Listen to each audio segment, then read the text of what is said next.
അഭിമന്യ അത്താനാസ്യോസ് തിരുമേനി നമുക്ക് ഈ കാലഘട്ടത്തിലേക്ക് ദൈവം തന്ന ഒരു വലിയ ദാനമാണ്. ഈ പ്രസ്ഥാനത്തിൻ്റെ അധ്യക്ഷനായിരിക്കാൻ അദ്ദേഹത്തിൻ്റെ ആശയങ്ങൾ അത് ആവിഷ്കരിക്കുവാനുള്ള നല്ല ചടുലതയാർന്ന ഒരു മനസ്സ്, അതൊക്കെ നമ്മെ വളരെ ആവേശം കൊള്ളിക്കുകയാണ്. നമ്മുടെ ഈ ഫ്ലക്സ് ഇവിടെ വലിച്ചു കെട്ടിയിരിക്കുന്നത് ഞാൻ വായിച്ചപ്പോൾ എനിക്ക് വളരെ അഭിമാനം തോന്നി. ബസ്ക്യോമോ എന്ന് തന്നെ പലപ്പോഴും നമ്മൾ സുറിയാനിയിൽ നിന്ന് മലയാളത്തിലേക്ക് മൊഴിമാറ്റം നടത്തുന്ന പദങ്ങൾ, മലയാളത്തിൽ തന്നെ നമ്മൾ ഉപയോഗിക്കുന്ന പല പദങ്ങളും തെറ്റിച്ച് ഉപയോഗിക്കാറുണ്ട്. ഞാൻ പല വേദികളിലും കറക്റ്റ് ചെയ്യണമെന്ന് ആഗ്രഹിച്ചു പറഞ്ഞിട്ടുള്ള പതിവായി നമ്മൾ തെറ്റിക്കുന്ന ഒരു പ്രയോഗമാണ് ദേവാലയം. ദേവാലയത്തിൻ്റെ കൂദാശ, ദേവാലയത്തിൻ്റെ പെരുന്നാൾ. വേദപുസ്തകത്തിൽ ദൈവാലയവുമുണ്ട്, ദേവാലയവുമുണ്ട്. രണ്ടിൻ്റെയും വ്യത്യാസം വേദപുസ്തകത്തിൽ തന്നെ പറയുന്നുണ്ട്. ദേവാലയമെന്ന് പറഞ്ഞാൽ ദേവൻ്റെ ആലയമാണ്, നമ്മുടെ ദേവൻ ദൈവമാണ് എന്ന് ചിന്തിക്കുന്നെങ്കിൽ അത് ഓക്കെ. പക്ഷേ ദൈവാലയം എന്ന് പ്രത്യേകം പ്രയോഗം ഉണ്ടല്ലോ, പിന്നെന്തിനാ ദേവാലയം എന്ന് എഴുതുന്നത്? അപ്പോൾ ദേവാലയമല്ല, ദൈവാലയമാണ്. അതുപോലെ മക്കിയാമ എന്നൊക്കെ പറയുന്നുണ്ട്. ബ്രോ എന്ന മാസ്കുലിൻ്റെ ഫെമിനിനാണ് ബർസോ. അപ്പോൾ വാസ്തവത്തിൽ ബർസ്ക്യോമോയാണ്, പക്ഷേ റീഷ് അവിടെ ഉച്ചരിക്കാത്തത് കൊണ്ട് ബസ്ക്യോമോ എന്ന് പറയും. വളരെ കറക്റ്റായിട്ട് അത് എഴുതി അതിൽ പ്രത്യേകിച്ചും അതിൻ്റെ പിറകിൽ പ്രവർത്തിച്ചവരെ വളരെയേറെ അഭിനന്ദിക്കുകയാണ്. പ്രിയപ്പെട്ട കൊച്ചമ്മയുടെ സൂചിപ്പിച്ചതുപോലെ നല്ലൊരു തുടക്കം നമ്മുടെ മുൻ വൈസ് ചാൻസലർ ഡോക്ടർ ജാൻസി ജെയിംസിൻ്റെ ആമുഖ പ്രസംഗം നഷ്ടമായവർക്കൊരു വലിയ നഷ്ടം തന്നെയാണ്. എത്ര ആശയഗാംഭീര്യത്തോടുകൂടെ അനുഭവതലത്തിലൂന്നി എന്തെല്ലാം കാര്യങ്ങൾ ആ മഹൽ വനിത നമ്മളെ പറഞ്ഞു കേൾപ്പിച്ചു. വ്യക്തിപരമായി പറഞ്ഞാൽ ഒത്തിരി പുതിയ അറിവുകൾ എനിക്ക് കിട്ടി. ഡോക്ടർ ജാൻസി പറഞ്ഞത് ഒക്കെ ശരിയാണെങ്കിൽ അവരെക്കുറിച്ച് എനിക്ക് മുൻപിനാലെ ഉണ്ടായിരുന്ന പല മുൻ അറിവുകളും തിരുത്തേണ്ടതായിട്ട് വന്നു എന്നുള്ളതാണ് സത്യം. രാഷ്ട്രീയ വൈരികളും മറ്റും പല കാര്യങ്ങൾ ഓരോരുത്തർ ഉന്നത സ്ഥലങ്ങളിലേക്ക് വരുമ്പോൾ അവരെക്കുറിച്ച് പ്രചരിപ്പിക്കുക പതിവാണല്ലോ. ആ ഒരു അപവാദത്തിൻ്റെ ചുഴിയിലും ഉൾപ്പെട്ടിരുന്ന ഒരാളാണ് ഡോക്ടർ ജാൻസി ജെയിംസ്. പക്ഷേ എത്ര പ്രതിബദ്ധതയോടുകൂടെ ജീവിതത്തിൽ അഭിമുഖീകരിച്ച വൈഷമ്യങ്ങൾക്കും പ്രതിസന്ധികൾക്കും പ്രയാസങ്ങൾക്കും നടുവിൽ തന്നെ കർത്തവ്യബോധത്തോടെ അവരുടെ ചുമതലകൾ നിർവഹിച്ചു എന്നുള്ളത് ഉദാഹരണസഹിതം ഒരു സാക്ഷ്യമെന്ന പോലെ നമുക്ക് പറഞ്ഞു തരികയുണ്ടായി. അഭിമന്യനായ ക്രിസോസ്റ്റമോസ് തിരുമേനിയും വിഷയാവതരണം നടത്തിക്കൊണ്ട് ഈ നമ്മുടെ സംഗതമായ ചിന്താവിഷയത്തെക്കുറിച്ച് ചില കാര്യങ്ങൾ പ്രതിപാദിക്കുകയുണ്ടായി. ഇതിൻ്റെ എല്ലാം ചുവട് പിടിച്ച് ഞാൻ 4 കാര്യങ്ങളാണ് പറയാൻ ആഗ്രഹിക്കുന്നത് നമ്മുടെ ചിന്താവിഷയം അധികരിച്ച്. വെളിപാട് പുസ്തകം 3-ാം അധ്യായം 20-ാം വാക്യം നമ്മൾ പലവരും വായിച്ചിട്ടുള്ളതും പലതവണ അതിൻ്റെ വ്യാഖ്യാനങ്ങൾ ഗ്രഹിച്ചിട്ടുള്ളതുമാണ്. വെളിപാട് പുസ്തകത്തെക്കുറിച്ച് നമ്മുടെ സഭ പഠിപ്പിക്കുന്നത് അത് ധ്യാനപരമായ വായനയ്ക്കും നമ്മുടെ ആത്മീയ ജീവിതത്തിൻ്റെ അഭിവൃദ്ധിക്കും ഉതകും എന്നല്ലാതെ വിശദമായൊരു വ്യാഖ്യാന പഠനത്തിന് വെളിപാട് പുസ്തകം ഉദ്ദേശിച്ചിട്ടില്ല. അതാണ് സത്യം. കാരണം അത് ഒരു വ്യക്തിക്ക് ഉണ്ടായ റെവലേഷനാണ്, വെളിപാടാണ്. എന്നിരുന്നാലും ധ്യാന പഠനത്തിന് നമ്മുടെ ആത്മീയ ജീവിത വളർച്ചയ്ക്ക് ഉതകുന്ന ഒരുപാട് കാര്യങ്ങൾ വെളിപാട് പുസ്തകത്തിലുണ്ട് എന്നുള്ളത് കൊണ്ടും 3-ാം അധ്യായം 20-ാം വാക്യം നമുക്ക് വളരെ ഹൃദിസ്ഥമായിട്ടുള്ള ഒരു വാക്യമായതിനാലും അത് സംബന്ധിച്ച് ചില കാര്യങ്ങൾ നിങ്ങളുടെ ശ്രദ്ധയിൽ വയ്ക്കുവാൻ ഞാൻ ആഗ്രഹിക്കുകയാണ്. എനിക്ക് മുന്നമേ പറയാനുള്ളത്, revelation chapter 3 verse 20 is actually a call, a divine call. ഞാൻ വാതിൽക്കൽ നിന്ന് മുട്ടുന്നു, എൻ്റെ ശബ്ദം കേട്ട് ആരെങ്കിലും വാതിൽ തുറന്നാൽ ഞാൻ അകത്ത് വന്ന് അവൻ എന്നോടും ഞാൻ അവനോടും കൂടെ അത്താഴം കഴിക്കും. എന്നാണ് ആ വാക്യം മുഴുവനായിട്ട് നമ്മൾ വായിക്കുന്നത്. അപ്പോൾ പല വീക്ഷണങ്ങളിൽ നിന്ന് ചിന്തിക്കുമ്പോൾ ചിലപ്പോൾ നമുക്ക് വേണമെങ്കിൽ പറയാം, നമ്മൾ വാതിൽ തുറന്നു കൊടുക്കാനായിട്ട് ആകാംക്ഷയോടെ കാത്തു നിൽക്കുന്ന ഒരു യേശു, അല്ലെങ്കിൽ ഒരു കണ്ടീഷൻ വെച്ചുകൊണ്ട് നീ തുറന്നാൽ ഞാൻ അകത്ത് വരും, ഞാൻ അകത്ത് വന്നാൽ നീ ഞാനും കൂടി അത്താഴം കഴിക്കും, അങ്ങനെ ഒരു വ്യാഖ്യാനത്തിലൂടെ വേണമെങ്കിൽ ആ വാക്യം കൊണ്ടുപോകാം. ഇതിനെല്ലാം കൂടെ ഒന്ന് സമാഹരിച്ച് ചിന്തിക്കുമ്പോൾ Revelation 3:20 is actually a call, a divine call. ഞാൻ ഹൃദയവാതിലിൽ മുട്ടി വിളിക്കുകയാണ്. അത് ഒരു സതുദ്ദേശത്തോടു കൂടെയാണ്. ആ സതുദ്ദേശത്തെ മനസ്സിലാക്കി നീ അതിനോട് പ്രതികരിക്കേണ്ടത് ആവശ്യമാണ്. അപ്പോൾ ഒരു ആഹ്വാനമാണ് വാസ്തവത്തിൽ. അപ്പോൾ Revelation 3:20 ഒരു കോളാണ് എന്ന ഒരു ചിന്ത മനസ്സിൽ വെച്ചുകൊണ്ട് the nature of that call, യേശുവിൻ്റെ ആ വിളിയുടെ ലക്ഷണങ്ങൾ, ഇത് ഒരു ബൈബിൾ പഠനമാണ് ഉദ്ദേശിച്ചിട്ടുള്ളത്. എന്നിരുന്നാലും ഇതെല്ലാം ആത്യന്തികമായി നമ്മെക്കൊണ്ട് ലക്ഷ്യം വച്ചിരിക്കുന്നത് റിസൾട്ടാണ്. അപ്പോൾ ദൈവം നമ്മെ വിളിക്കുന്നു, എന്ത് കാര്യങ്ങൾക്ക് വേണ്ടി വിളിക്കുന്നു, എങ്ങനെ വിളിക്കുന്നു, ഇതൊക്കെ പഠിച്ചിട്ട് എന്താ കാര്യം? നമ്മുടെ വ്യക്തി ജീവിതത്തിലും കുടുംബജീവിതത്തിലും സാമൂഹ്യ ജീവിതത്തിലും സഭാ ജീവിതത്തിലുമൊക്കെ അതിന് നല്ല റിസൾട്ട് ഉണ്ടാവണം. അതുകൊണ്ട് ആ ഒരു ലക്ഷ്യത്തോടു കൂടെ വേണം ഈ വാക്യത്തെ നമ്മൾ സമീപിക്കാൻ എന്ന് മുന്നമേ ഞാൻ ഓർമ്മിപ്പിക്കുകയാണ്. അപ്പോൾ 4 കാര്യങ്ങൾ യേശുതമ്പുരാൻ്റെ ഈ വിളിയെ സംബന്ധിച്ച് ചിന്തിക്കുമ്പോൾ അതിലാദ്യം ഞാൻ ഓർമ്മിപ്പിക്കുന്നത് ഇറ്റ്സ് എ കമ്പാഷനേറ്റ് കോൾ. അഭിമന്യ ക്രിസോസ്റ്റമോസ് തിരുമേനി പറഞ്ഞല്ലോ, വളരെയേറെ കലുഷിതമായിരിക്കുന്ന ഒരു അന്തരീക്ഷം, നമ്മളൊക്കെ ചിന്തിക്കുന്നതിനേക്കാൾ ഉപരിയായി കുടുംബബന്ധങ്ങളും വ്യക്തിബന്ധങ്ങളുമെല്ലാം ശിഥിലമായിരിക്കുന്ന ഒരു കാഴ്ചപ്പാട്, അവിടെ നമ്മെ സഹായിക്കുവാൻ, നമ്മെ സഹകരിപ്പിക്കുവാൻ ഇങ്ങോട്ട് ഒരു കമ്പാഷനേറ്റ് ആറ്റിറ്റ്യൂഡുമായിട്ട് ദൈവം വന്നിരിക്കുകയാണ്.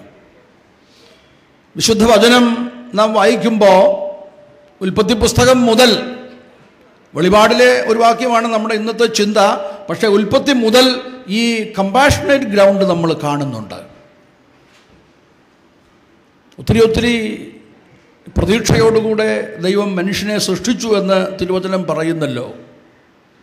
പക്ഷേ മനുഷ്യനെ സൃഷ്ടിച്ചതിൽ യഹോവ അനുതപിച്ചു എന്നും വേദപുസ്തകത്തിൽ പറയുന്നുണ്ട്. ദൈവത്തിൻ്റെ വാക്കിന് ഒരുപക്ഷെ വില കൽപ്പിക്കാതെ അതിനേക്കാൾ സൗകര്യപ്രദമാണ്, സുന്ദരമാണ് തനിക്ക് ലഭിച്ച മറ്റൊരു ഉപദേശം എന്ന ചിന്തയിൽ മനുഷ്യൻ തെറ്റിന് അടിമപ്പെട്ടപ്പോൾ ഉൽപ്പത്തി പുസ്തകം വളരെ സരസമായി ചിന്തനീയമായി പ്രതിപാദിക്കുകയാണ്. മരത്തിന് മിറകിൽ താൻ നഗ്നനാണ് എന്ന ബോധ്യത്തോടുകൂടെ മറഞ്ഞിരുന്ന ആദമിനെ തേടി ദൈവം എത്തി. ആദമേ, ആദമേ, നീ എവിടെയാണ്? നീ നഗ്നനാണെന്ന് ആര് പറഞ്ഞു? അതാണ് ദൈവത്തിൻ്റെ ചോദ്യം. എന്നിട്ട് അവൻ്റെ നഗ്നത മറയ്ക്കാൻ ദൈവം അവന് വസ്ത്രം കൊടുക്കുന്നു. ഇതെല്ലാം ദൈവം മനുഷ്യനെ തേടി വരുന്ന ഒരു ചിത്രമാണ്. കാമ കർമ്മ കർമ്മ കർമ്മഫല കർമ്മഫല പുനർജന്മ പുനർജന്മ മോക്ഷ എന്ന ഹൈന്ദവ സിദ്ധാന്തം നമുക്കറിയാം. കാമം കൊണ്ട് മനുഷ്യൻ കർമ്മം ചെയ്യുന്നു, കർമ്മത്തിൻ്റെ ഫലം മനുഷ്യനുണ്ടാവുന്നു, കർമ്മ ഫലങ്ങളിലൂടെ പുനർജന്മം, പുനർജന്മങ്ങളിലൂടെ മനുഷ്യൻ മോക്ഷം പ്രാപിക്കുന്നു. അങ്ങോട്ട് എന്ന് മനുഷ്യൻ മോക്ഷം പ്രാപിക്കുന്ന ഒരു ചിത്രം. പക്ഷേ വേദപുസ്തകം പറയുന്നത് ഗോഡ് ബിക്കെയിം മാൻ, ദൈവം മനുഷ്യനായി. ദൈവത്തിൻ്റെ സാദൃശ്യത്തിൽ സൃഷ്ടിക്കപ്പെട്ട മനുഷ്യൻ ദൈവകൽപ്പനയ്ക്ക് വിരുദ്ധമായി പ്രവർത്തിച്ച് മലീമസപ്പെട്ടപ്പോൾ കാലപൂർണതയിൽ ദൈവം തന്നെ ആ മനുഷ്യ സാദൃശ്യം ധരിച്ച് ഇങ്ങോട്ട് വന്നു. അതാണല്ലോ വേദപുസ്തകത്തിൻ്റെ ഇതിവൃത്തം എന്ന് പറയുന്നത്. തൻ്റെ സാദൃശ്യത്തിൽ സൃഷ്ടിക്കപ്പെട്ട മനുഷ്യൻ വികലനായപ്പോൾ മനുഷ്യൻ്റെ സാദൃശ്യത്തിൽ ദൈവം വന്നു. ഗോഡ് ബിക്കെയിം മാൻ. യോഹന്നാന്റെ സുവിശേഷത്തിൽ വേദപുസ്തകത്തിലെ ഏറ്റവും ശ്രദ്ധേയവും സുന്ദരവുമായ വാക്യം, God so loved the world that he sent his only begotten son, തൻ്റെ ഏകജാതനെ കുരിശിൽ മരിക്കേണ്ടതിന് നൽകുവാൻ തക്കവണ്ണം അത്ര കണ്ട് ദൈവം ലോകത്തെ സ്നേഹിച്ചു. വേദപുസ്തകത്തിൽ ഇങ്ങനെ ഇടയ്ക്കിടയ്ക്ക് മനുഷ്യനെ സന്ദർശിക്കുന്ന ദൈവത്തെക്കുറിച്ച് നമുക്ക് പലവരും കാണാം. യോഹന്നാന്റെ സുവിശേഷം 5-ാം അധ്യായത്തിൻ്റെ 6-ാം വാക്യം ഒരു ടിപ്പിക്കൽ എക്സാമ്പിളാണ്. 38 വർഷം ഒരു കുളത്തിൻ്റെ കരയിൽ കിടക്കുന്ന മനുഷ്യനെ തേടി വരുന്ന സൗഖ്യദായകനായ യേശു അവനോട് ചോദിക്കുന്നത്, wilt thou be made whole, നിനക്ക് പൂർണ്ണനാകാൻ മനസ്സുണ്ടോ? അവിടെയും നമ്മൾ മനസ്സമ്മതം ചോദിക്കുന്ന ഒരു ദൈവത്തെയാണ് കാണുന്നത്. അത് ദൈവത്തിന് മനുഷ്യനോടുള്ള കമ്പാഷനാണ്. അപ്പം ഈ വിളിയിൽ, ഹൃദയത്തിൻ്റെ കവാടത്തിൽ വന്ന് മുട്ടുന്ന യേശുവിൽ നമ്മൾ കാണുന്ന വിളിയുടെ ഒരു നേച്ചർ എന്ന് പറയുന്നത് ഇറ്റ്സ് എ കമ്പാഷനേറ്റ് കോൾ. ഇതൊരു ബൈബിൾ സ്റ്റഡിയും കൂടെ ആയതുകൊണ്ട് നിങ്ങൾക്ക് തുടർ പഠനത്തിന് 3 വേദഭാഗം ഞാൻ പറഞ്ഞു തരാം. വിശുദ്ധ മത്തായിയുടെ സുവിശേഷം 18-ാം അധ്യായം, വിശുദ്ധ ലൂക്കോസിൻ്റെ സുവിശേഷം 10-ാം അധ്യായം, 15-ാം അധ്യായം. മത്തായിയുടെ സുവിശേഷം 18-ാം അധ്യായം, ലൂക്കോസിൻ്റെ സുവിശേഷം 10-ാം അധ്യായം, 15-ാം അധ്യായം. ഈ 3 അധ്യായങ്ങൾക്കുള്ള ഒരു പ്രത്യേകത, ദൈവത്തിൻ്റെ കമ്പാഷൻ, ദൈവത്തിൻ്റെ മനസ്സലിവ് അതേ അർത്ഥത്തിൽ, അതേ തലത്തിൽ പ്രതിപാദിക്കപ്പെട്ടിരിക്കുന്ന 3 അധ്യായങ്ങളാണ് ഈ 3 അധ്യായങ്ങൾ. റോമാലേഖനത്തിൽ പൗലോസ് പറയുന്നുണ്ട്, ദൈവത്തിൻ്റെ മനസ്സലിവ് ഓർപ്പിച്ച് ഞാൻ നിങ്ങളെ പ്രബോധിപ്പിക്കുന്നത്, നിങ്ങൾ ബുദ്ധിയുള്ള ആരാധനയായി നിങ്ങളുടെ ശരീരങ്ങളെ ജീവനും വിശുദ്ധിയും ദൈവത്തിന് പ്രസാദവുമുള്ള യാഗമായി സമർപ്പിപ്പീൻ. ഈ ലോകത്തിന് അനുരൂപപ്പെടാതെ ദൈവത്തിൻ്റെ ഹിതം തിരിച്ചറിയേണ്ടതിന് മനസ്സ് പുതുക്കി രൂപാന്തരപ്പെടുവീൻ. കാരണം ദൈവത്തിൻ്റെ ഹിതം നന്മയുള്ളതും പൂർണ്ണതയുള്ളതും പ്രസാദമുള്ളതുമാണ്. വില്യം ബാർക്ലേ പറയുന്നത്, ദൈവത്തിൻ്റെ മനസ്സലിവ് ഓർപ്പിച്ച് എന്നല്ല വാസ്തവത്തിൽ അതിൻ്റെ മൂലരൂപം, മനസ്സലിവുള്ള ദൈവത്തെ ഓർപ്പിച്ച് എന്നാണ്. ദൈവം ബേസിക്കലി മനസ്സലിവുള്ളവനാണ്. അതിൻ്റെ ഒരു റിസൾട്ട് മനുഷ്യനിൽ വരാൻ തക്കവണ്ണം യേശുക്രിസ്തു തൻ്റെ പരസ്യ ശുശ്രൂഷയിൽ എന്താണ് ആ മനസ്സലിവ് എന്ന് കാണിച്ചു തന്ന 3 ഭാഗങ്ങളാണ് വിശുദ്ധ മത്തായിയുടെ സുവിശേഷം 18, ലൂക്കോസ് 10, ലൂക്കോസ് 15. മത്തായിയുടെ സുവിശേഷം 18-ാം അധ്യായത്തിൽ നിന്നാണ് ശുഭകോനോ ശുശ്രൂഷയ്ക്ക് നമ്മൾ വായിക്കുന്ന വിശുദ്ധ വേദഭാഗം. നമുക്കറിയാം, ഒരു ധനാഢ്യനായ മനുഷ്യനോട് ഒരാൾ കുറച്ച് കാശ് കടംപെട്ടു, സമയമായപ്പോൾ തിരിച്ചു കൊടുത്തില്ല, ആളിനെ വിട്ടു.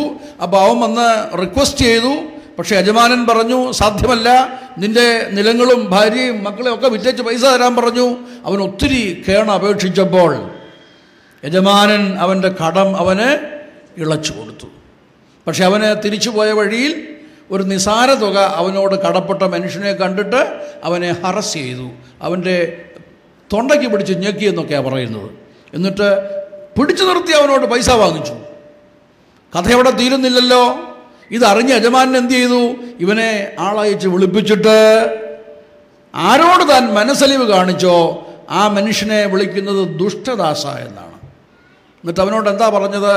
ഞാൻ നിന്നോട് കാണിച്ച മനസ്സലിവ് നിന്റെ കൂട്ടുദാസനോട് നീ കാണിക്കാതിരുന്നത് എന്തുകൊണ്ടാണ്? അതുകൊണ്ട് അവസാന ചില്ലിക്കാശ് തന്നു തീർക്കുവോളം നീ കാരാഗ്രഹത്തിൽ കിടന്നോളാൻ പറഞ്ഞു. അവിടെ യജമാനന് ഈ ദാസനോട് കാണിക്കുന്ന സ്വഭാവത്തിന് വിളിക്കുന്ന പേരാണ് മനസ്സലിവ്.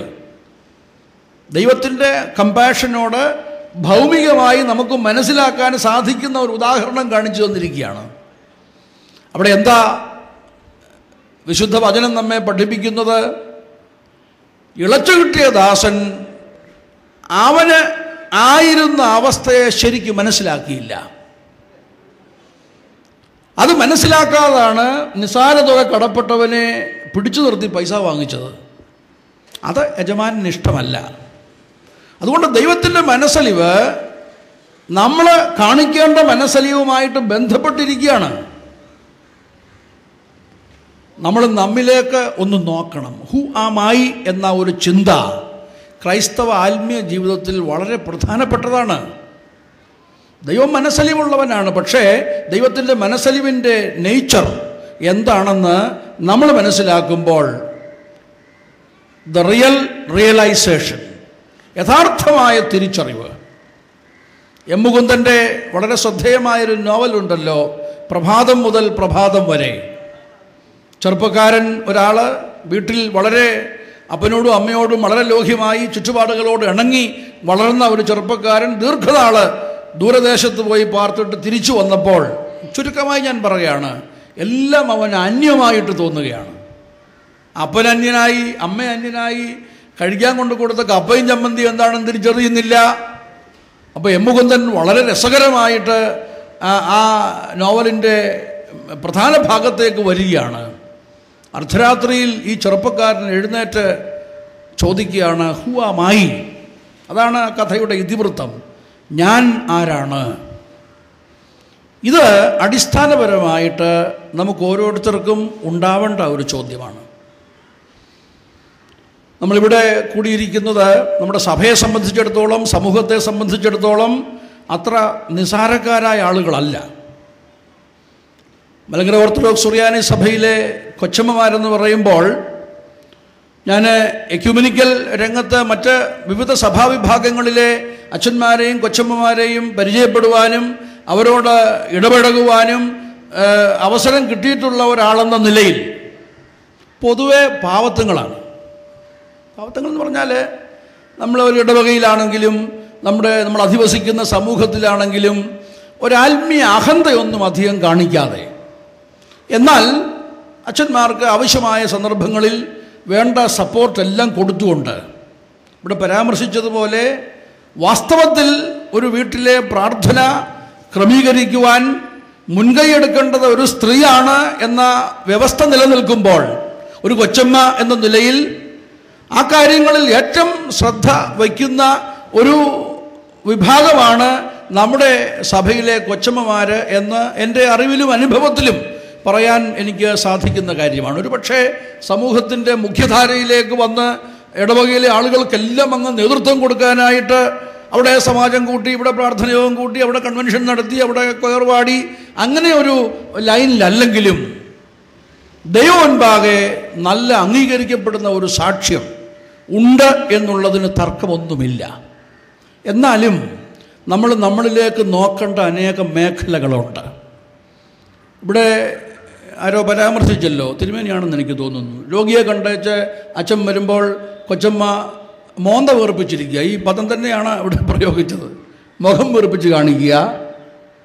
അത് പിന്നെയും സഹിക്കാം. മുഖം വീർപ്പിക്കാതെ ഉള്ളിൽ പക വെച്ചുകൊണ്ട് പുറമേ നല്ല സ്വഭാവം കാണിക്കുക, അതിനേക്കാൾ വലിയ അപകടമാണ്. ഒത്തിരി അപകടകരമായ സ്ഥിതിവിശേഷങ്ങൾ ഒരു കുടുംബജീവിതത്തിൽ ഉള്ളത് അച്ഛന്മാരുടെ കുടുംബജീവിതത്തിലും ഉണ്ട് എന്നുള്ളതിന് തർക്കമില്ലല്ലോ. But we have to look inwards. നമ്മിലേക്കൊന്ന് നോക്കണം. നമുക്കെന്താണ് കിട്ടിയ ഭാഗ്യം? അതൊരു പരമഭാഗ്യം തന്നെയാണ്. കൊച്ചമ്മമാരുടെ ഭാഗ്യമെന്ന് പറഞ്ഞാൽ കർത്താവിൻ്റെ പ്രതിപുരുഷന്മാരോടുകൂടെ വസിക്കുവാനുള്ള ഒരു ഭാഗ്യമാണ്. അത് ഒരു നിസ്സാര കാര്യമല്ല.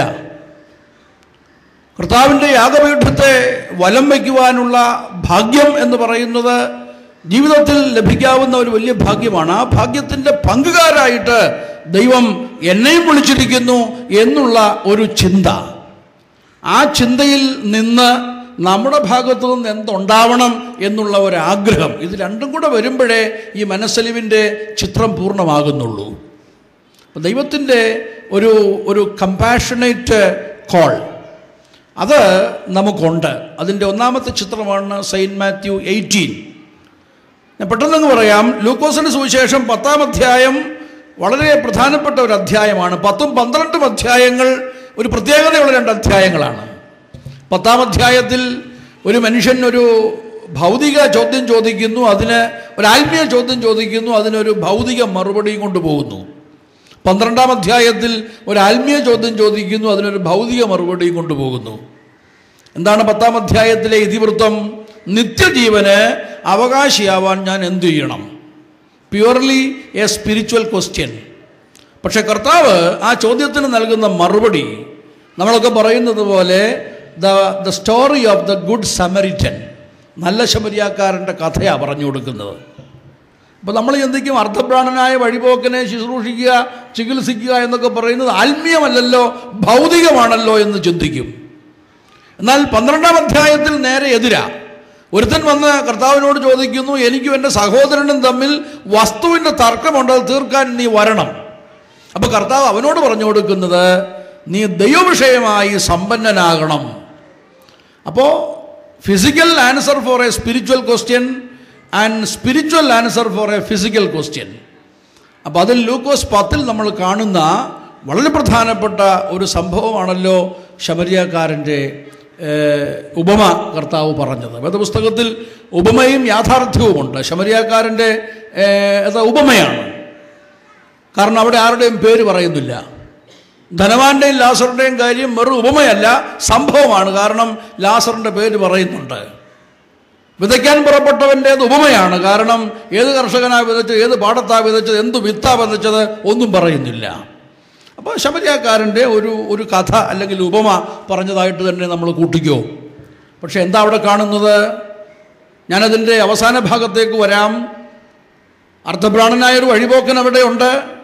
അവനോട് പുരോഹിതനും ലേവ്യനും കാണിക്കാത്ത ഒരു സ്വഭാവം ശമരിയാക്കാരൻ കാണിച്ചത് എന്താണെന്ന് ലൂക്കോസ് 10 പറയുമ്പോൾ അവിടെയും പ്രയോഗിച്ചിരിക്കുന്ന വാക്ക് മനസ്സലിവെന്നുള്ള വാക്കാണ്. എന്താ മനസ്സലിവിൻ്റെ റിസൾട്ട്? അവൻ്റെ കൈവശം മരുന്നുണ്ട്, എണ്ണയുണ്ട്, അവന് സ്വന്തമായിട്ടൊരു വാഹനമുണ്ട്, അവൻ്റെ കയ്യിൽ ഇച്ചിരി പൈസ ഉണ്ട്, അവന് ഇച്ചിരി ആരോഗ്യമുണ്ട്.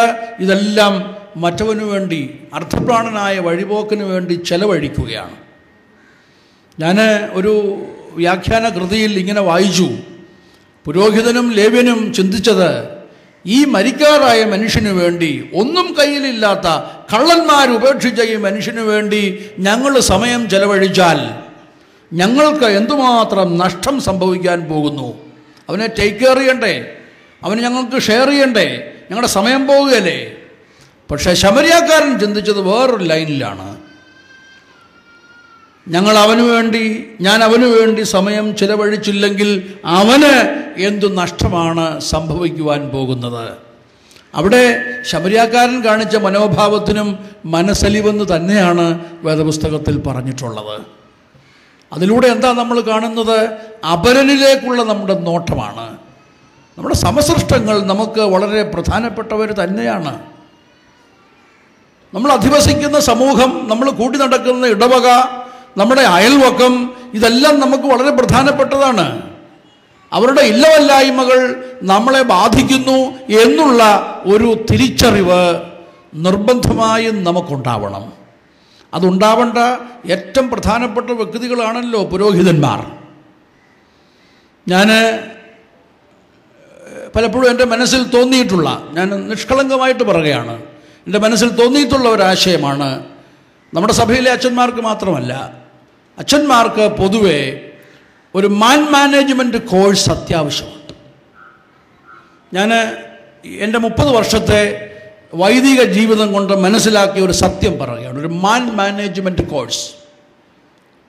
നിർഭാഗ്യവശാൽ പല അച്ഛന്മാരും നിയമത്തിൻ്റെ നൂലാമാലകളിൽ ഇങ്ങനെ കുരുങ്ങി അത് വരവണ്ണം തെറ്റാതെ പാലിച്ചുകൊണ്ട് അനേക മനുഷ്യരെ സത്യവിശ്വാസത്തിൽ നിന്നും ഭക്തിയിൽ നിന്നും ദൈവവുമായുള്ള നിർമ്മല സ്നേഹത്തിൽ നിന്നും അകറ്റുന്നു എന്നുള്ളത് ദുഃഖകരമായൊരു സത്യമാണ്. ഞാനതിൻ്റെ വിശദാംശങ്ങളിലേക്കൊന്നും പോകുന്നില്ല. ഒരുപക്ഷെ അല്പം ക്ഷീണാവസ്ഥ കൊണ്ട് താമസിച്ചു വന്നവർക്ക് ഞാൻ മദ്ബഹായിൽ തുയോബോയ്ക്ക് കയറിക്കഴിഞ്ഞാൽ പിന്നെ ഹൂസോയോ കൊടുക്കുകയില്ല, ഡിസിപ്ലിൻ അതാണെങ്കിൽ അങ്ങനെ ചെയ്തോ. പക്ഷേ ഒരു പാവപ്പെട്ട സ്ത്രീയുടെ അല്ലെങ്കിൽ ഒരു ആരോഗ്യവാനല്ലാത്ത ഒരു മനുഷ്യനോട് നമ്മൾ പുലർത്തേണ്ട മനോഭാവം, ഒരു വീട്ടിലൊരു രോഗി ഉണ്ടായിരുന്നാൽ നമ്മൾ കാണിക്കേണ്ട മനോഭാവം, വിശ്വാസത്തിൽ നിന്ന് അകന്നു പോകുന്ന, അതൊരു പക്ഷേ മറ്റെന്തെങ്കിലും കാരണങ്ങൾ കൊണ്ടാവാം, അവിടെ നാം കാണിക്കേണ്ട മനോഭാവം, ഇതെല്ലാം ഒരു മാനേജ്മെൻറ്റിൻ്റെ വിഷയത്തിൽ വരുന്നതാണ്. അവിടെയെല്ലാം നമ്മൾ അപരനോടുള്ള സ്നേഹമാണ്. നമ്മിൽ നിന്ന് വ്യത്യസ്തനല്ല അവൻ. ഒരുപക്ഷെ നമുക്കിത് വന്നാൽ നാം എന്തു ചെയ്യും? എൻ്റെ അറിവിലും പരിചയത്തിലും വളരെ അടുപ്പത്തിലുമുള്ള ഒരാൾ, നമ്മുടെ കാലം ചെയ്ത ഒരു തിരുമേനിയുടെ ക്ലാസ്മേറ്റാണ്. ഏക മകനാണ് അദ്ദേഹത്തിനുള്ളത്. ആ മകൻ ആണ് അദ്ദേഹത്തെ സംരക്ഷിക്കേണ്ടത്. ആ മകന് ഗൾഫിലെ ഒരു സ്ഥലത്ത് ജോലി ചെയ്യുന്നു. അവനേതോ കൂട്ടുകെട്ടിൽപ്പെട്ടിട്ട് അവൻ്റെ നിർബന്ധപൂർവമായ ആവശ്യം കൊണ്ട് ഈ മനുഷ്യന് മനസ്സില്ലാ മനസ്സോടെ മറ്റ് ഇതര സഭാവിഭാഗത്തിൽ ചേർന്ന് നടക്കേണ്ട ഒരു സാഹചര്യമുണ്ടായി. വളരെ വേദനയോടെ ആ മനുഷ്യൻ എന്നോട് പറഞ്ഞിട്ടുണ്ട്. ഞാൻ ആ മനുഷ്യന് കൊടുത്ത ഉപദേശം, ഞാൻ പള്ളിയോ ഞാനോ നിന്നെ സംരക്ഷിക്കുകയില്ല, എന്നാൽ നിൻ്റെ മകനാണ് നിന്നെ സംരക്ഷിക്കേണ്ടത്. അതുകൊണ്ട് ഞാനതിനൊരു മൗനാനുവാദം തരികയാണ്. കാരണം അവിടെ നമ്മൾ നോക്കേണ്ടത് മാനുഷികമായൊരു പരിഗണനയാണ്. പക്ഷേ സംഭവിച്ചത്, ഈ കൊച്ചൻ 51-ാമത്തെ വയസ്സിൽ പെട്ടെന്നൊരു ആക്സിഡൻറ്റ് വന്ന് മരിച്ചുപോയി. മരിച്ചു കഴിഞ്ഞപ്പോൾ ഈ അപ്പൻ്റെയും അമ്മയുടെയും തുണ നഷ്ടപ്പെട്ടു. അവർ ആത്മാർത്ഥമായിട്ട് ആഗ്രഹിക്കുന്നു, ഞങ്ങൾക്ക് ഞങ്ങളുടെ സഭയിലേക്ക് റീഇൻസ്റ്റേറ്റ് ചെയ്യപ്പെടണം. ഞാൻ ഭദ്രാസനമോ സഭയോ ഇടവകയോ ഒന്നും പറയുന്നില്ല. പക്ഷേ ഈ വികാരി സമ്മതിക്കുന്നില്ല. നമ്മുടെ സഭ വിട്ടു പോയവൻ, സഭയുടെയും വിശ്വാസത്തെ എല്ലാം ത്യജിച്ചു പോയവൻ ഇനി ഇങ്ങോട്ട് വരണ്ട. ഇതെന്ത് മനുഷ്യത്വമാണ്? ഞാൻ നമ്മുടെ ചില തിരുമേനിമാരോട് ഈ വിഷയത്തെക്കുറിച്ച് സംസാരിച്ചപ്പോൾ അവരൊക്കെ ദൈവകൃപയാൽ വളരെ അനുകൂലമായിട്ട് സംസാരിച്ചു. പക്ഷേ വികാരിക്കോ ഇടവത്ര പോലീത്തായിക്കോ അനുകൂല മനോഭാവം ഉണ്ടാകാതെ ഒക്കുകയില്ലല്ലോ. ഇവിടെയൊക്കെ നമുക്ക് നേരെ ഒരു വിഷയം വരുമ്പോൾ മറ്റുള്ളവരെങ്ങനെ നമ്മോട് പ്രതികരിക്കണം എന്നുള്ളത് വല്ലപ്പോഴുമെങ്കിലും നാം ഒന്ന് ഓർക്കേണ്ടത് ആവശ്യമാണ്. അർദ്ധപ്രാണനായ മനുഷ്യനോട്, നിസ്സഹായനായ മനുഷ്യനോട്, ഒരുപക്ഷെ സാഹചര്യപരമായ സമ്മർദ്ദം മൂലം അകന്നുപോയ ഒരുവനോട് നമ്മുടെ നിലപാട് എന്തായിരിക്കണം? To love is to care and to care is to share എന്ന് ഞാൻ വായിച്ചിട്ടുള്ളത് ഓർക്കുന്നു. കരുതുക എന്ന് പറഞ്ഞാൽ സ്നേഹിക്കുക എന്നാണ്, സ്നേഹിക്കുക എന്ന് പറഞ്ഞാൽ പങ്കുവയ്ക്കുക എന്നാണ്. ലൂക്കോസ് 15 നാം കാണുന്നത് ഇതിന് സമാനമായ മറ്റൊരു ചിത്രമാണ്. ഒരപ്പന് 2 കൊച്ചുങ്ങളുള്ളതിൽ ഒരാൾ അവൻ്റെ അവകാശം വാങ്ങി പുറപ്പെട്ടു പോയി. മുടിയൻ പുത്രൻ്റെ കഥയെന്നാണല്ലോ നമ്മൾ പറയുന്നത്. ലൂക്കോസ് 15 3 നഷ്ടങ്ങളുടെ കഥ പറയുന്ന അധ്യായമാണ്. ഒന്ന്, 100 ആടുള്ള ഒരു ഇടയന് ഒരാട് നഷ്ടപ്പെട്ടു. ഇടയൻ നഷ്ടപ്പെട്ടു പോയ ആടിനെ തപ്പിപ്പോയി. ഒരു സ്ത്രീക്ക് ഒരു കോയിൻ നഷ്ടപ്പെട്ടു. അത് കിട്ടുന്നവരെ വിളക്ക് കത്തിച്ച് ചൂലെടുത്ത് എല്ലാം അടിച്ചു വാരി ആ കോയിൻ കണ്ടുപിടിച്ചു, സന്തോഷിച്ചു. പക്ഷേ 2 കൊച്ചുങ്ങളുള്ളതിൽ ഒരുത്തൻ ഇറങ്ങിപ്പോയിട്ട് ഈ അപ്പൻ തിരിഞ്ഞു നോക്കിയില്ലല്ലോ. പക്ഷെ എന്താണ് ലൂക്കോസ് 15 നമ്മൾ കാണുന്നത്? when he came to himself, ഇളയ മകനെ കുറിച്ച് പറയുകയാണ്. അവന് സുബോധം വന്നപ്പോൾ, when he came to himself, he decided to come back. അവിടെ അപ്പനെ കുറിച്ച് പറയുന്നതാണ് മനസ്സലിവ്. അവൻ തിരിച്ചു വന്നപ്പോൾ അപ്പന് അവനോട് മനസ്സലിഞ്ഞു. ഇവിടെ എല്ലാം നമ്മൾ കാണുന്നത് കമ്പാഷനാണ്. 3 Cries എന്ന പേരിലൊരു പുസ്തകമുണ്ട്. ഈ മുടിയൻ പുത്രൻ നമ്മൾ വിളിക്കുന്ന ഈ കൊച്ചനെ കുറിച്ചുള്ള പുസ്തകമാണ് 3 Cries. ഒന്നാമത്തെ കരച്ചിൽ അഹങ്കാരത്തിൻ്റെ കരച്ചിൽ. അപ്പാ give me the part that pertaining to me from your home. അഹങ്കാരമാണ്. എനിക്കുള്ള വക ഇങ്ങോട്ടതാ, ഞാൻ പോട്ടെ. മൂന്നാമത്തെ കരച്ചിൽ, അപ്പാ make me as one of your hired servants. Give me എന്ന് പറഞ്ഞവൻ മേക്ക് മീ എന്ന് പറയുന്നു. അത്രയ്ക്ക് വ്യത്യാസം ഇവനുണ്ടായി. അതിൻ്റെ ഇടയ്ക്കൊരു കരച്ചിലുണ്ട്. അതാണ്, അപ്പാ I have sinned before you and before heaven. സ്വർഗത്തോടും നിന്നോടും ഞാൻ പാപം ചെയ്തു പോയി. അവനെന്താ ഇവിടെ നമ്മൾ കാണുന്നത്? അപ്പനിലേക്കുള്ള ഒരു നോട്ടമാണ്. അവന് സുബോധം വന്നപ്പോൾ അവൻ്റെ വീടിനെക്കുറിച്ച് അവൻ ചിന്തിച്ചു, അപ്പനെക്കുറിച്ച് ചിന്തിച്ചു. ഞാൻ ചുരുക്കമായിട്ടങ്ങ് പറയുകയാണ്, the compassionate call of Jesus include these 3 areas.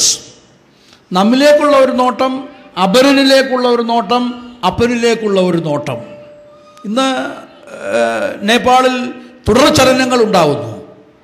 വളരെ വൈശേഷികമായി കരുതിയിരുന്ന വളരെ പുരാതന സ്തൂപങ്ങളും കെട്ടിടങ്ങളുമൊക്കെ ഇടിഞ്ഞു പോകുന്നു. അനേകരെ കെട്ടിട അവശിഷ്ടങ്ങൾക്കിടയിൽപ്പെട്ട് കാണാതെ ഇരിക്കുന്നു. കൊച്ചിയിൽ പോലും ചെറിയ തോതിൽ ഭൂചലനങ്ങൾ ഉണ്ടാകുന്നു. നേരത്തെ ഇതിനേക്കാൾ വലിയ ഭൂചലനങ്ങൾ ഉണ്ടായിട്ടുണ്ട്. ഇതൊക്കെ കാലാന്തരത്തിൽ ഓരോ സന്ദർഭങ്ങളിൽ ഇങ്ങനെ സംഭവിച്ചുകൊണ്ടിരിക്കുന്നതാണ്. പക്ഷേ നമ്മൾ ചില കൺക്ലൂഷൻസൊക്കെ ഉണ്ടാക്കുമല്ലോ. നമുക്കെന്തൊരു ഭയമാണ്. ഒരു ചെറിയ തലചുറ്റൽ വന്നാൽ അത് ഭൂകമ്പത്തിൻ്റെ ഭാഗമാണോ എന്ന് നമ്മൾ ഭയപ്പെടുന്നു. നമ്മുടെ കുട്ടി ഗൾഫിൽ നിന്ന് അല്ലെങ്കിൽ എറണാകുളത്ത് നിന്ന് സമയത്ത് വിളിച്ചില്ലെങ്കിൽ അവൻ എന്തെങ്കിലും അപകടം പെടഞ്ഞോ എന്ന് നമ്മൾ ഭയപ്പെടുന്നു. നമ്മുടെ വീട്ടിൽ നിന്നൊരാൾ യാത്ര പോയിട്ട് 12 മണിക്ക് വരുമെന്ന് പറഞ്ഞു 1 മണിക്ക് കണ്ടില്ലെങ്കിൽ അവനെ വണ്ടി ഇടിച്ചതാണോ എന്ന് നമ്മൾ ഭയപ്പെടുന്നു. ഈ അകാരണ ഭയങ്ങൾ എങ്ങനെ നമ്മുടെ ജീവിതത്തിലേക്ക് വരുന്നു? അപ്പനിൽ നിന്ന് അകലുന്നു എന്നുള്ളൊരു ലക്ഷണമാകട്ടോ. വേദപുസ്തകത്തിൽ വളരെ വ്യക്തമായി പറയുന്നുണ്ട്, യുദ്ധങ്ങളെയും യുദ്ധശ്രുതികളെയും കുറിച്ച് നിങ്ങൾ കേൾക്കും, ക്ഷാമവും ഭൂകമ്പവും ഒക്കെ അവിടെ ഉണ്ടാവും, ലോകത്തിൽ നിങ്ങൾക്ക് കഷ്ടവുമുണ്ട്. ഇതെല്ലാം കർത്താവ് പറഞ്ഞിട്ടുള്ള കാര്യമാണ്. പക്ഷെ എന്തിന് നാം അകാരണമായി ഭയപ്പെടണം? ഞാൻ എൻ്റെ കൊച്ചുനാളിൽ വായിച്ച ഒരു കഥ പലയിടത്തും പറഞ്ഞിട്ടുണ്ട്. പലപ്പോഴും ഞാൻ ഓർക്കും. ഒരു വല്യപ്പച്ചൻ കൊച്ചുമോനെയും കൊണ്ട് പെരുന്നാൾ കാണിക്കാൻ കൊണ്ടുപോയി.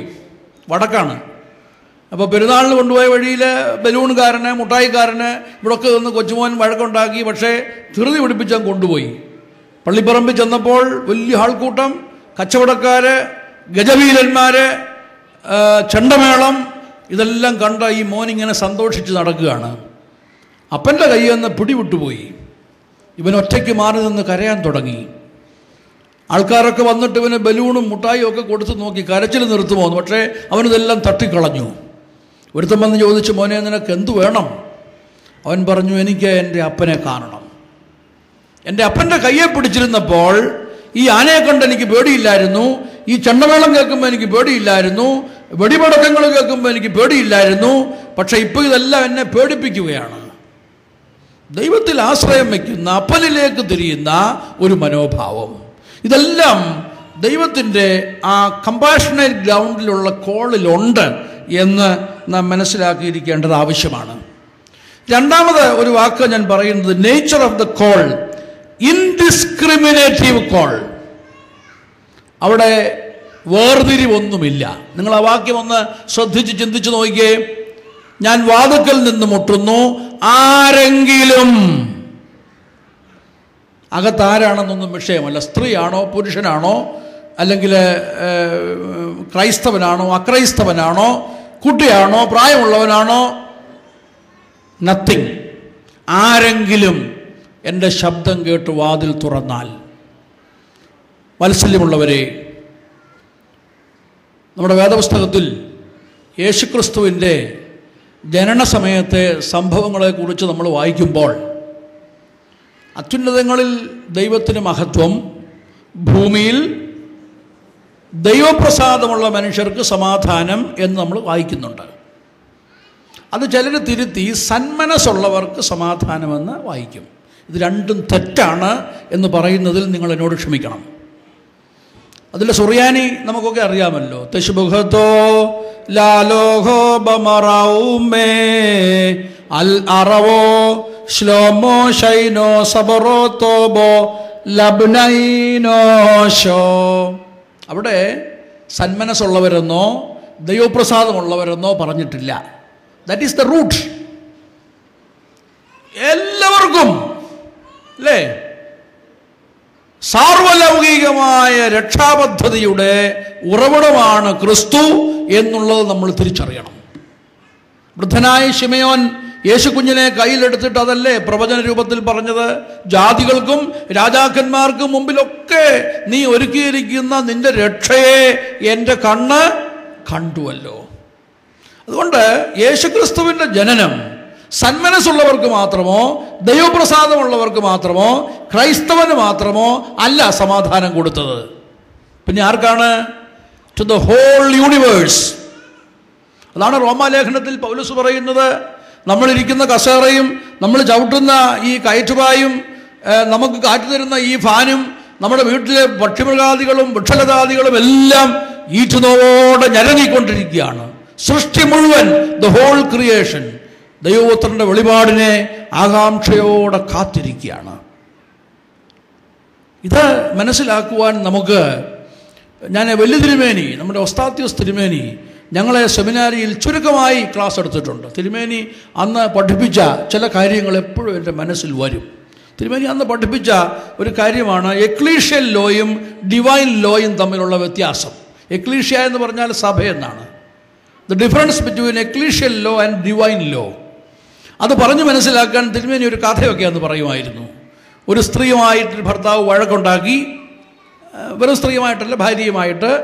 അവസാനം വഴക്കങ്ങ് ഒത്തിരി കലശലായി. വഴക്ക് കലശലായി കഴിഞ്ഞ് ഇവന് എന്ത് ചെയ്തു? ഒരു പാലത്തെ കയറിയിട്ട് ആറ്റിച്ചാടി ആത്മഹത്യ ചെയ്തു. സൂയിസൈഡ് ചെയ്യുന്നത് വലിയ പാപമാണ്, സൂയിസൈഡ് ചെയ്യുന്നവൻ രക്ഷയില്ല എന്ന് വിശ്വസിച്ചുകൊണ്ടിരുന്ന ഒരു കാലം. അപ്പം നാളുകൾ വളരെ കഴിഞ്ഞു. ഈ സ്ത്രീ ബിഷപ്പിനോട് ചെന്ന് ചോദിച്ചു, എൻ്റെ ഭർത്താവിന് രക്ഷ കിട്ടുമോ? അപ്പോൾ തിരുമേനി പറഞ്ഞത് അന്നെന്ന പോലെ ഇന്ന് ഞാൻ ഓർക്കുന്നു. തിരുമേനി പറഞ്ഞു, ആ ബിഷപ്പ് ഈ സ്ത്രീയോട് പറഞ്ഞു, I cannot deny salvation to your husband since there is a gap in between the river and the bridge. നിന്റെ ഭർത്താവ് ചാടിയ ആ പാലത്തിനും ആറിനും തമ്മിലൊരു ഗ്യാപ്പ് ഉള്ളിടത്തോളം നിന്റെ ഭർത്താവിന് രക്ഷ നിഷേധിക്കാൻ എനിക്ക് സാധ്യമല്ല. എന്നിട്ട് തിരുമേനി പറയും, ഇതാണ് ഡിവൈൻ ലോയും എക്ലീഷ്യൽ ലോയും തമ്മിലുള്ള വ്യത്യാസം. നമ്മളൊരു ആറ്റുതീരത്ത് നിൽക്കുമ്പോൾ ഒരാൾ മുങ്ങിച്ചാകാൻ തുടങ്ങുന്നു, നമുക്ക് നല്ലപോലെ നീന്തറിയാം. അവനെ നമ്മൾ ആറ്റിലിറങ്ങി രക്ഷപ്പെടുത്തിയില്ലെങ്കിൽ നമ്മളെ ഒരു ലൗകിക കോടതിയും ശിക്ഷിക്കുകയില്ല, നമ്മുടെ പേരിൽ ഒരു പോലീസും കേസെടുക്കത്തില്ല. അങ്ങനെ നിയമപരമായ ബാധ്യതയൊന്നും നമുക്കില്ല. പക്ഷെ ദൈവിക കോടതിയിൽ നിന്ന് നമ്മൾ രക്ഷപ്പെടുകയില്ല. അപ്പോൾ ഡിവൈൻ ലോയും ecclesial, divine law is far higher than the ecclesial law. സഭാപരമായ നിയമങ്ങളും നിർണയങ്ങളും കൽപ്പനകളും എല്ലാം പാലിക്കേണ്ടവരാണ് നമ്മളെല്ലാവരും. പക്ഷെ അതിനപ്പുറത്ത് നിൽക്കുന്ന ഒരു ഡിവൈൻ ലോ ഉണ്ട്. അത് വെച്ചാൽ നമ്മൾ യജമാനൻ ദാസന്മാർക്ക് ശമ്പളം കൊടുക്കുന്ന കാര്യം വായിക്കുന്നില്ലേ? രാവിലെ 8 മണിക്ക് ഇറങ്ങിയവനും 5 മണിക്ക് ഇറങ്ങിയവനും ഒരുപോലെ കൊടുത്തു. 5 മണിക്ക് ഇറങ്ങിയവന് 1 ദീനാറോ വാങ്ങിച്ചപ്പോൾ രാവിലെ ഇറങ്ങി വെയിലും ചൂടും എല്ലാം കൊണ്ടവൻ കൂടുതൽ കിട്ടുമെന്ന് വിചാരിച്ചു, വഴക്കുണ്ടാക്കി. അപ്പോൾ യജമാനൻ പറഞ്ഞു, എനിക്കുള്ളതിനെ കൊണ്ട് എൻ്റെ ഇഷ്ടം പോലെ ചെയ്യാൻ എനിക്ക് അവകാശമില്ലേ, ഞാൻ നല്ലവനാകൊണ്ട് നിന്റെ കണ്ണ് കടിക്കുന്നു. So the call is indiscriminative. ഇത് നമ്മൾ അംഗീകരിച്ചെങ്കിലേ മതിയാകുള്ളൂ. നമ്മൾ പരിശുദ്ധ സഭയിൽ വളരെ ഗണ്യമായ ഒരു സ്ഥാനത്താണ്, അല്ലെങ്കിൽ ഒരു നിശ്ചിത നമ്പറിൽ പെടുന്നവരാണ്. സാധാരണ ഓർത്തഡോക്സ് സഭയിലെ എല്ലാ സ്ത്രീകളെയും പോലെ അല്ലല്ലോ കൊച്ചമ്മമാർ, അവർ ഒരു നിശ്ചിത നമ്പറിൽ പെടുന്നവരാണ്, അച്ഛന്മാരുടെ ഭാര്യമാരാണ്. ആ നിലയിൽ we are a privileged group, സംശയമൊന്നും വേണ്ട. പക്ഷേ അതിനപ്പുറത്തും ദൈവത്തിൻ്റെ പരിഗണന ഉണ്ടെന്നും ദൈവം ഈ ജാതി മതവ്യവസ്ഥകൾക്കപ്പുറത്ത് മനുഷ്യനെ സ്നേഹിക്കുന്ന ദൈവമാണെന്നും ഉള്ള ഒരു ചിന്തയിൽ മാത്രമേ ഒരു ഇൻഡിസ്ക്രിമിനേറ്റീവ് കോളായിട്ട് ദൈവത്തിൻ്റെ ഈ കോൾ മനസ്സിലാക്കാൻ നമുക്ക് സാധിക്കുകയുള്ളൂ. മൂന്നാമത്, 4 കാര്യങ്ങളാണ് പറയുന്നത്. ഒന്നാമത്തത്, the nature of the call is compassionate. രണ്ടാമത്, the nature of the call is indiscriminative. മൂന്നാമത്, the nature of the call is kenotic. Kenosis എന്ന ഗ്രീക്ക് വാക്കിൻ്റെ അർത്ഥം വെറുമയാക്കുക, തന്നെത്താൻ ഒഴിക്കുക, അല്ലേ? ഫിലിപ്പ് ലേഖനം 2-ാം അധ്യായം 6 മുതൽ 8 വരെയുള്ള വാക്യങ്ങൾക്കാണ് കെനോട്ടിക് പാസേജ് എന്ന് പറയുന്നത്. അവൻ ദൈവരൂപത്തിലിരിക്കെ ദൈവത്തോടുള്ള സമത്വം മുറുകെ പിടിക്കാതെ ദാസരൂപം പ്രാപിച്ച് മനുഷ്യ സാദൃശ്യത്തിലായി തന്നെത്താൻ താഴ്ത്തി മരണത്തോളം, ക്രൂശിലെ മരണത്തോളം അനുസരണമുള്ളവനായി. കെനോസിസ് ആണ്, കെനോസിസ്. എസെക്കിയേൽ 37 കാണുന്നു കെനോസിസ്, അല്ലേ? ദൈവം പ്രവാചകന്റെ കൈക്ക് പിടിച്ച് താഴ്വരയുടെ പരപ്പിൽ ഇങ്ങനെ ചുറ്റി നടക്കുകയാണ്, അസ്ഥികളെ ജീവിപ്പിക്കാൻ ഒരു പ്രോജക്റ്റ് ഉണ്ടാക്കുകയാണ്. ദൈവം എപ്പോഴും താഴേക്ക് ഇറങ്ങി വരുന്നവനാണ്. ആ ഒരു ദൈവത്തെയാണ് നമ്മുടെ ചിന്തയിലും മനസ്സിലും നമ്മുടെ തിരുവചനത്തിലും ഒക്കെ നമ്മൾ വായിക്കുന്നത്. ഒരു kenotic nature of the call. നമ്മുടെ ഹൃദയ കവാടത്തിലേക്ക് വന്ന് നമ്മെ മുട്ടി വിളിക്കുവാൻ തക്കവണ്ണമുള്ള ഒരു താഴ്മ, ആ ഒരു നേച്ചർ നമ്മൾ മനസ്സിലാക്കിയിരിക്കേണ്ടത് ആവശ്യമാണ്.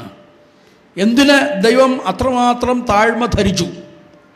എന്നാൽ ദൈവത്തിന് ഇതിൻ്റെ ഒന്നും ആവശ്യമൊന്നുമില്ല. നമ്മൾ പ്രതികരിച്ചാലേ ദൈവം തുറക്കൂ എന്നും നിർബന്ധമില്ല കേട്ടോ. നമ്മൾ വായിച്ചു കേട്ടില്ലേ, പുനരുത്ഥാനത്തിൻ്റെ പെരുന്നാൾ കഴിഞ്ഞ് പിറ്റേ ആഴ്ചത്തെ പുതുഞാറാഴ്ചത്തെ വായന.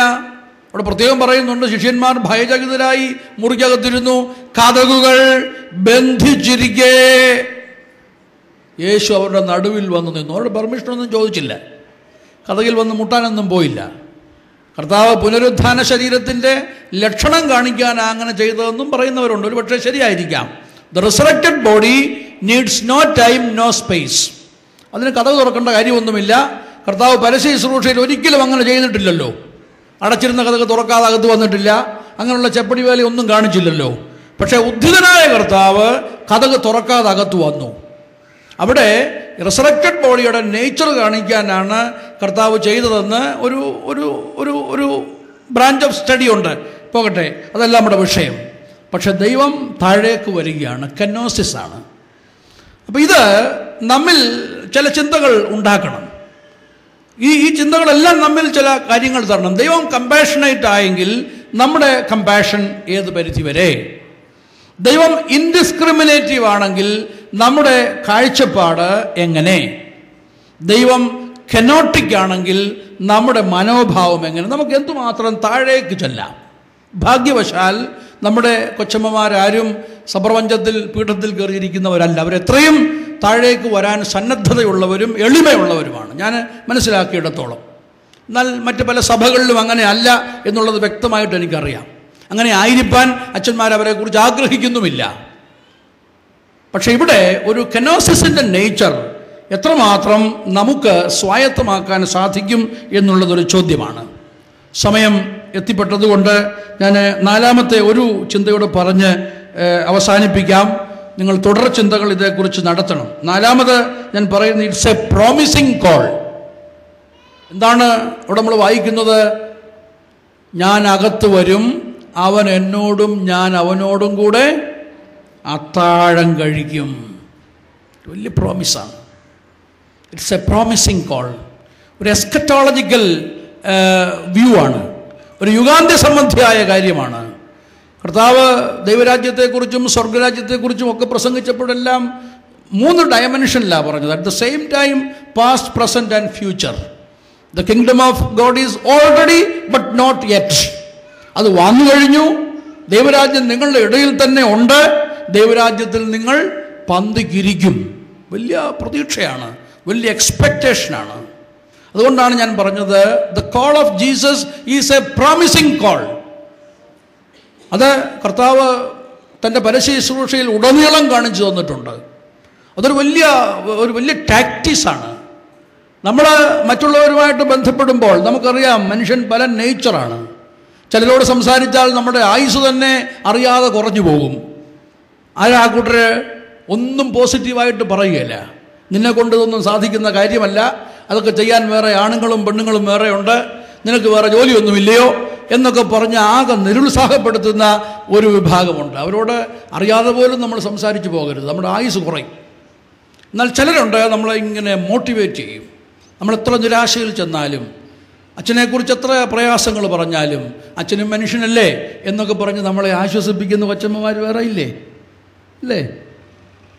ഇല്ലേ? ഇതിങ്ങനെ വീഡിയോയിൽ പിടിക്കുന്നത് കൊണ്ട് ആ ഭാഗം കട്ട് ചെയ്യുമെന്ന് വിശ്വസിച്ച് ഞാനങ്ങ് പറയുകയാണ്. ഒരു കൊച്ചമ്മ അച്ഛൻ ഇടിക്കുന്ന കാര്യം എന്നോട് പറഞ്ഞു. സ്നേഹം കൊണ്ട് ഇടിക്കുന്നതല്ല കേട്ടോ. സ്നേഹം കൊണ്ട് നമ്മൾ ഇടിക്കുകയും തോണ്ടുകയൊക്കെ ചെയ്യുമല്ലോ, അതല്ല, വൈരാഗ്യം കൊണ്ട് ഇടിക്കുന്നതിനെക്കുറിച്ച് പറഞ്ഞിട്ടുണ്ട്. അപ്പോൾ ഞാൻ പറഞ്ഞു അച്ഛനും മനുഷ്യനാണ്. അപ്പോൾ ആ നിലയിൽ ഒരുപക്ഷെ കുടുംബ വഴക്കുകൾ, പ്രശ്നങ്ങൾ, പ്രതിസന്ധികളൊക്കെ ഉണ്ടാവുമല്ലോ. അതൊക്കെ നമുക്ക് സഹിക്കാം. ഈയിടെ ചെങ്ങന്നൂർ ഭദ്രാസനത്തിലെ ഒരു സീനിയർ അച്ഛന് എന്നോട്, അച്ഛൻ കൗൺസിലിംഗ് നടത്തുന്ന അച്ഛനാണ്, അച്ഛന് ഉണ്ടായ ഒരു അനുഭവം എന്നോട് പറഞ്ഞു. ഒരു ഭാര്യയും ഭർത്താവും കൂടെ, അച്ഛനും കൊച്ചമ്മയല്ല, ഭാര്യയും ഭർത്താവും കൂടെ വഴക്കുമായിട്ട് ചെന്നതാണ്, സമരിക്ക് എന്നതാണ്.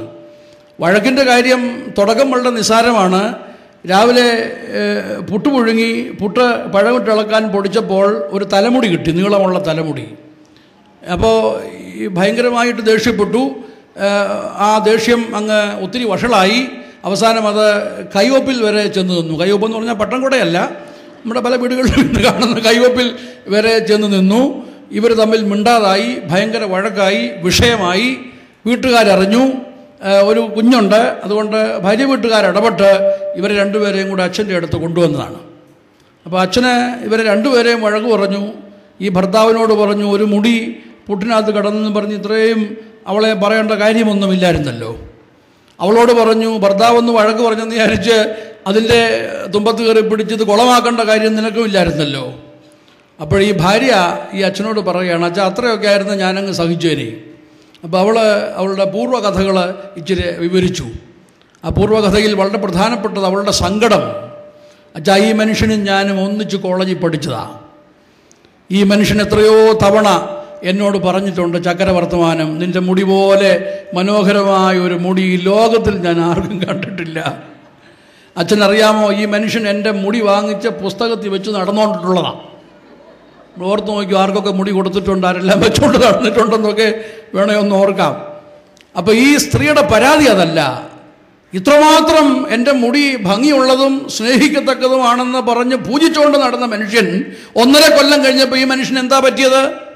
അപ്പോൾ അന്ന് പറഞ്ഞ വാക്കുകളെല്ലാം വെറും പാഴ്വാക്കുകളായിരുന്നില്ലേ എന്നുള്ളതാണ് അവളുടെ ന്യായമായ ചോദ്യം. ഇന്ന് ഒത്തിരി പാഴ്വാക്കുകൾ പറയുന്നുണ്ട്. അത് നമ്മൾ നേരിട്ട് വഴക്കുണ്ടാക്കുന്നതിനേക്കാളൊക്കെ വലിയ മുറിവുകളാണ്. മുഖസ്തുതി പറയുക, ഉള്ളിൽ മറ്റൊന്ന് സങ്കല്പിക്കുക. അതുകൊണ്ട് എന്തു പറ്റുന്നു? ഒറ്റപ്പെട്ട തുരുത്തുകളായിട്ട് ഭവനങ്ങളിൽ കഴിയുക. ദോസ്ത് ദോസ്ത് നാ രഹാ, പ്യാർ പ്യാർ നാ രഹാ, സിന്ദഗി കി ഭാഗുമേം അകേലാ രഹാ എന്ന് നമ്മൾ കേട്ടിട്ടുള്ള പഴയ ഒരു പാട്ട് പോലെ സ്നേഹം സ്നേഹമല്ലാതായി, സ്നേഹിതന് സ്നേഹിതനല്ലാതായി, ജീവിതത്തിൻ്റെ വഴിത്താരയിൽ ഞാൻ ഏകനായി. അങ്ങനെ ഒറ്റപ്പെട്ട് കഴിയുന്ന ഭാര്യാഭർത്താക്കന്മാർ ധാരാളമുണ്ട്. അങ്ങനെ ഉള്ള അനേകരുടെ ഇടയിൽ ഭർത്താവ് ഒന്ന് ഇടിക്കുകയോ ഭാര്യ തിരിച്ചങ്ങോട്ടൊന്ന് തള്ളുകയോ വല്ലതൊക്കെ ചെയ്യുന്നത് ഒരു വലിയ സീരിയസ് ആയിട്ടുള്ള കാര്യമാണെന്ന് ഞാൻ കരുതുന്നില്ല. ഒരിക്കലൊരു ജെസിയും മോഹനും കൂടെ എൻ്റെ അടുത്ത് വന്നു. ജെസി പറഞ്ഞു, മോഹൻചാൻ എന്നെ നുള്ളി തോന്നിച്ചിട്ടില്ലെന്ന് പറഞ്ഞു. ഞാൻ ചോദിച്ചു, കല്യാണം കഴിച്ചിട്ട് എത്ര വർഷമായി? 5 വർഷമായി. ഞാൻ പറഞ്ഞു, നിങ്ങളെ ഐഡിയൽ ദമ്പതിമാരായിട്ട് പ്രഖ്യാപിക്കേണ്ട സമയം അതിക്രമിച്ചിരിക്കുന്നു. അപ്പോൾ ഞാൻ അതിൻ്റെ രഹസ്യം ചോദിച്ചു. കാരണം അങ്ങനെ ഒരു ദമ്പതിമാരെ കണ്ടിട്ടില്ല, അച്ഛന്മാരുടെ ഇടയിലും കണ്ടിട്ടില്ല, അൽമാക്കാരുടെ ഇടയിലും കണ്ടിട്ടില്ല. അപ്പോഴാണ് ജെസി സത്യം പറയുന്നത്. കല്യാണം കഴിഞ്ഞ് 7-ാം ദിവസം മോഹൻചാൻ ദുബായിക്ക് പോയതാണ്. പിന്നെ കഴിഞ്ഞ ആഴ്ചയാണ് വന്നത്. വഴക്കുണ്ടാക്കേണ്ട സാഹചര്യമൊന്നും ഉണ്ടായില്ലല്ലോ.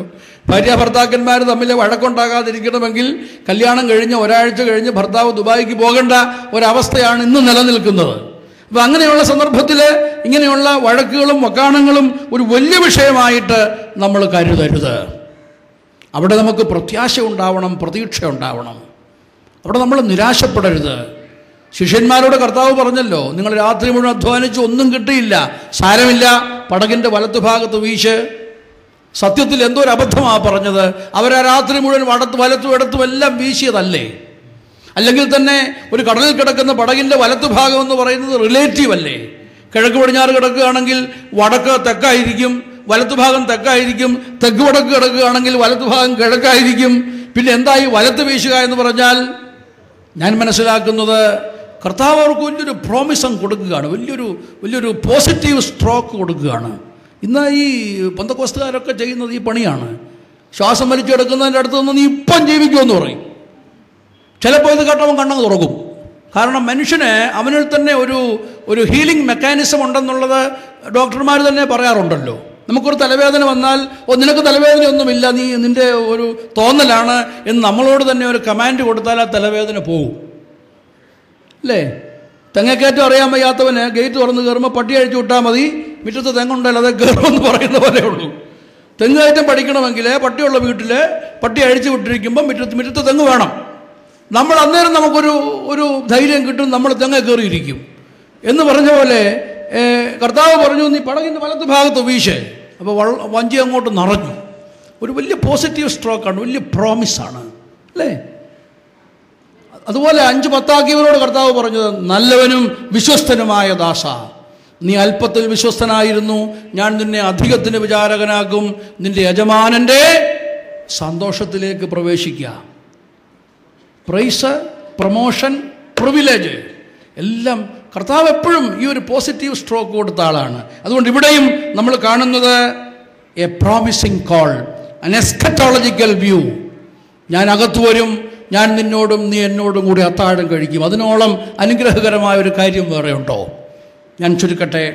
വെളിപാട് പുസ്തകം 3-ാം അധ്യായം 20-ാം വാക്യം. നമ്മൾ 37ാമത് കൊച്ചമ്മമാരുടെ കോൺഫറൻസ് പഠിക്കുകയാണ്. ഇവിടെ നമുക്ക് പരിചയപ്പെടാൻ സമയമുണ്ട്, വിനോദമേളയുണ്ട്, കുഞ്ഞുങ്ങളുടെ കലാപരിപാടിയുണ്ട്, ധ്യാനപ്രസംഗങ്ങളുണ്ട്. ഇതിനിടയ്ക്ക് നമുക്ക് ഈ തീം സ്റ്റഡിക്ക് അധിക സമയമൊന്നും കിട്ടത്തില്ല. എന്നാൽ നിങ്ങൾ ഹോംവർക്ക് ചെയ്യണം, തുടർ പഠനം ഇതേക്കുറിച്ച് നടത്തണം. The nature of call to be identified in my personal life. ദൈവത്തിൻ്റെ വിളി എൻ്റെ വ്യക്തി ജീവിതത്തിൽ എനിക്ക് തിരിച്ചറിയാൻ സാധിക്കണം. Is it a compassionate call? Is it a discriminative call? Is it a kenotic call? Is it a promising call? അതങ്ങനെ ആയിരിക്കട്ടെ, ദൈവം അനുഗ്രഹിക്കട്ടെ എന്ന് ആത്മാർത്ഥമായി പ്രാർത്ഥിച്ചുകൊണ്ട് 37ാമത് നമ്മുടെ ബസ്ക്യോമോമാരുടെ സമ്മേളനത്തിനെല്ലാ ആശംസകളും നേർന്നുകൊണ്ട് നിർത്തുന്നു. സർവശക്തൻ അനുഗ്രഹിക്കട്ടെ. ഏതാണ്ട് 10-25 കൊല്ലങ്ങൾക്ക് മുൻപ് നമ്മുടെ ജാൻസി കൊച്ചമ്മ പത്തനംതിട്ട കാതോലിക്കറ്റ് കോളേജിൽ പഠിച്ചുകൊണ്ടിരുന്നപ്പോൾ ഞാനവിടെയുണ്ട്.